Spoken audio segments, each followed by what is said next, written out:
It's 1990. Italian director Giuseppe Tornatore wins the Academy Award for Best Foreign Film with Cinema Paradiso, his masterpiece. I will never forget how excited I was while watching the last scene. Some of the most deeply felt kisses in the history of cinema came to life to the notes of the maestro Ennio Morricone. Let's pause for a second. Let's also stop the music playing right now while I'm speaking. Just for a moment, let's picture ourselves in a movie theater of many years ago. We're watching the film's climax. It's a love scene. As the lovers' lips draw closer to each other, titles appear, describing the emotions. We watch in silence, or with the music of a live pianist or small orchestra. It may sound silly or naive to you, yet this was the norm for the audiences back in the day. The arrival of sound turned the world of cinema upside down. The great silent film actors got a voice, and many did not survive the transition. It created a new generation of stars and allowed for a new layer of realism. But more importantly, it gave life to parallel stories of soundtracks that are today part of our creative and global culture.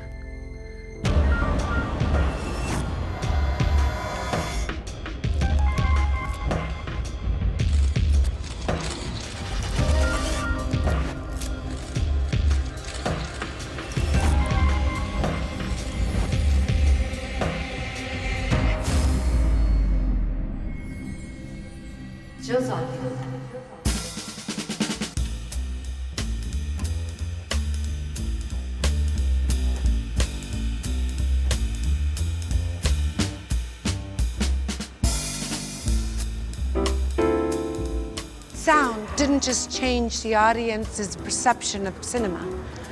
It wasn't just a technological revolution. It didn't just yield additional revenue for record companies. Sound also altered the whole landscape. Mary Pickford's face was whitened and her lips were trembling, thanks to accurate magic tricks. Charlie Chaplin was bright and goofy right at first sight. The audience could easily also recognize and characterize roles as evil, good, or naive. In the absence of words, images had to speak for themselves, right? With the help of small orchestras or pianists to better describe to the audience the mood, situations, and noises. The tragedy for many silent actors was that once sound came, they had to adapt to new technologies, and many had to start over, and frankly, many couldn't do it. Other younger stars began overpowering the old guard and conquering Hollywood all over again. Just think of Cary Grant, Clark Gable, Gary Cooper, Marlene Dietrich, Greta Garbo.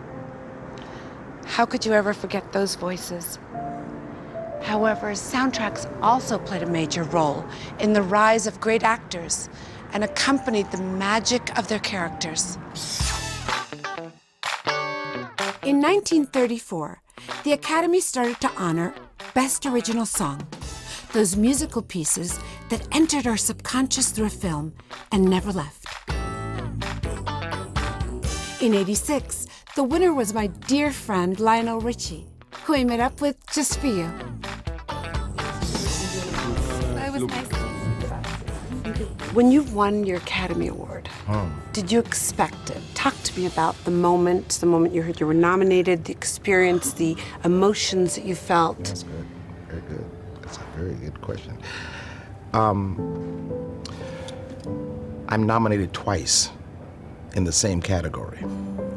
Miss Seeley's Blues, Color Purple. Right. I wrote with Quincy, and that's the first group. And I'm also nominated for Say You, Say Me, White Nights. White Nights, Taylor Hackford. Taylor Hackford. But all I remember was that night you could cut the air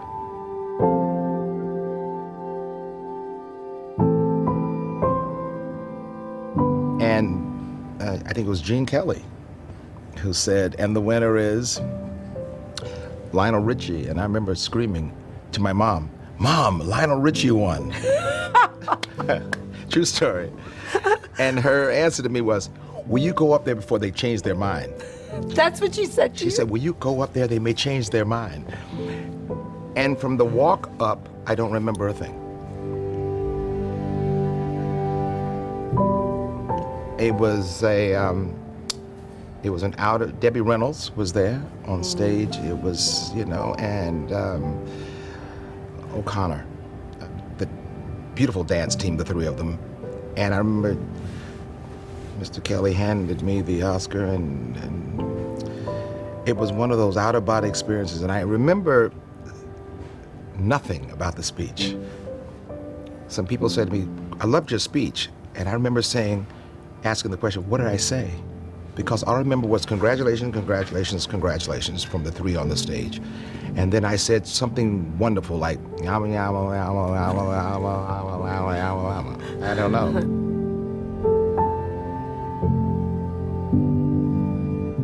I think at that moment in time, I really felt a part of a fabulous fraternity sorority. In other words, the town, somewhere in that equation, I went from being the kid from Alabama to Mr. Richie kind of quickly. What the Academy Award did for me was it kind of made me, I felt like, wow, okay. It just helped with my self-esteem, if you will. Mm-hmm. To the point where you go, well, if you thought that was something, I'll go back and write something else, that kind of thing. But what it did for just statue, just for the credibility of it all. Academy Award winning, that was big. 30 years after, the music industry had been completely revolutionized, but the Oscar for musical score and for original song continue to be the most universally recognized award for all those artists who write music for films. A nomination is enough to score your success. What if I mentioned films like Pulp Fiction, Forrest Gump, Armageddon, Dirty Dancing, or even Love Story? A refrain would cross your mind, wouldn't it? And what if I said, because I'm happy? You may not remember the title of the film, but you'll remember the song. Loved Happy, of course. It's part of our life with my child and myself. You're really young to be an amazing conglomerate hyphen. How do you do that? Being curious, I think, is like the main ingredient. Because if you're not curious, then you won't fight to see something all the way through. So I think I'm appreciative for inspiration. I'm appreciative for my curiosities. Oscars. How do you feel? How does music and movies and how do you feel about that? Well, it's not something I can control. But to be nominated for something, that acknowledgement is amazing. It just means this prestigious body of folks who do this every day, eat, sleep, and live film are recognizing your contribution. That's always an honor to be recognized or acknowledged.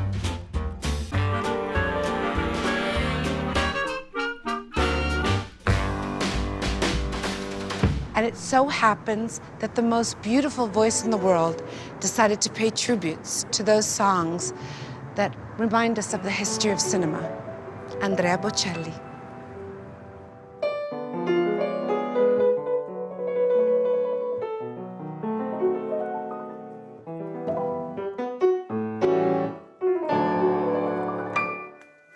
And this is something you just improvised now. Più o meno.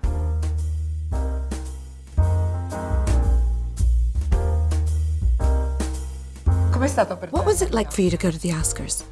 Beh, è stata un'esperienza elettrizzante, direi, perché noi in Italia la viviamo attraverso la televisione, il telegiornale, ma in America si vive con maggior intensità emotiva. Io cantavo con Céline Dion e Cioè, e questa è una cosa che a me è sempre piaciuta, perché Céline è una grandissima cantante, una grande interprete, una persona che sa cos'è lo strumento voce. E poi quel giorno c'erano anche tutti i più grandi artisti del momento, quindi insomma c'era Whitney Houston, c'era chi cantava con Mariah Carey, vinsero l'Oscar. Insomma è un'esperienza, direi, molto interessante per un artista. In Hollywood, music isn't only a matter of Oscars. Music is also celebrated at the well-known American Music Awards. And this is where, on January 28, 1985, the greatest U.S. singers in history got together for a fundraising event to support the Ethiopian famine relief, releasing the legendary song written by Michael Jackson and Lionel Richie, We Are the World. Oh my gosh, I was in New York modeling at the time, and I will never forget reading all about it, seeing on TV all you guys. How did that come about? Tell me all the emotions and everything. That's a whole motion picture by itself right there. Harry Belafonte called me on the phone and said, we have a situation. I need you to get with Stevie, and we need to write a song, and we need to make this awareness happen. Okay. And I told him about Harry's thing, and what are we going to do about it? He says, well, why don't you call Michael? I'm seeing him tonight. Why don't you ask Michael about this thing? Michael Jackson. I'm sorry, Michael Jackson. Yeah, okay. So I get on the phone with Michael. Of course, Lionel, let's do this. Blah, blah, blah. Meanwhile, I got a situation happening here. I'm touring. I'm finishing the album. I'm hosting the American Music Awards. Oh my gosh. Right? I got enough to do. It's not like I have, some more time in this 24-hour period, And so Ken Craig, and my manager at the time said, if we do this, we'll do this at the American Music Awards. I mean, we'll do it because everybody will be there. Well, I'm thinking everybody's going to be there. Half of the people agreed to do We Are the World, never heard the song. Okay, it's just that Lionel and Michael are writing a song. You want to be a part of it. Right. Okay, yeah. Okay, so everybody's showing yes, up. Bruce Springsteen. Yes, Dylan, just it's a whole menage of just great talent. We'll put them all in the same room, and we'll all put a mic in front of them, and we'll film the video and shoot the scene at the same time. Are you kidding me? Michael's job and my job was we were the field, we would put the fires out in the field. Right. In other words, Quincy would kind of organize it, and I would go around and say, okay, Bob Dylan's having a little problem trying to figure out what is, okay. So Ray wants to do it this way. Stevie wants to do this. Okay. So we'll go around and kind of put the little fires out in between it. And we only had, believe it or not, the American Music Awards was that night. I left my house at 7 o'clock in the morning to host the American Music Awards that night. The American Music Awards ended with me winning about 6 or 7 American Music Awards and hosting the show that night at 10 o'clock at night, to go from there straight to We Are the World. From 12 o'clock at night to 7 in the morning, we did We Are the World.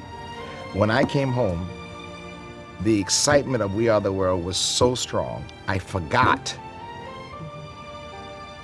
that I had won all the awards and hosted the show. This is the story of a song that not only entered the Olympus of music, but also became the musical score of many of our lives. What is the soundtrack of your life? Every one of us has one. What songs inspire you? What emotions of sitting in that movie theater, and with whom? Do you remember certain songs, or do certain songs remind you of?